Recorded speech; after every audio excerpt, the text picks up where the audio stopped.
ಎಲ್ರಿಗೂ ನಮಸ್ಕಾರ. ದಾಂಡೇಲಿಯ ಜನರೇ ಹಾಗೂ ಪ್ರವಾಸಿಗರೇ ಸ್ವಲ್ಪ ಎಚ್ಚರ.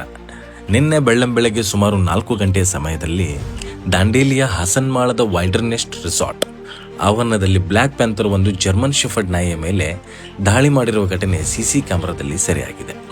ರೆಸಾರ್ಟ್ನ ಅಕ್ಕಪಕ್ಕದಲ್ಲೇ ಚಿರತೆಯ ಹೆಜ್ಜೆ ಗುರುತುಗಳು ಕೂಡ ಪತ್ತೆಯಾಗಿವೆ. ಇತ್ತೀಚೆಗೆ ದಾಂಡೇಲಿಯ ಸ್ಥಳೀಯ IPM ಪ್ರದೇಶದಲ್ಲೂ ಕೂಡ ಚಿರತೆ ಕಂಡುಬಂದಿತ್ತು.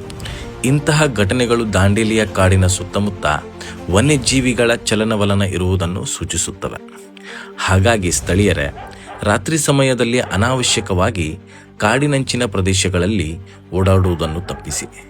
ದಾಂಡೇಲಿಗೆ ಬರುವ ಪ್ರವಾಸಿಗರೇ ದಾಂಡೇಲಿಯ ಸೌಂದರ್ಯವನ್ನು ಆನಂದಿಸಿ, ಆದರೆ ರಾತ್ರಿ ವೇಳೆ ಹೊರಗೆ ತಿರುಗಾಡಬೇಡಿ. ಸಾಧ್ಯವಾದಷ್ಟು ಬೇಗ ನಿಮ್ಮ ರೆಸಾರ್ಟ್ಗೆ ಮರಳಿ ಒಳಗಡೆ ಸುರಕ್ಷಿತವಾಗಿರಿ.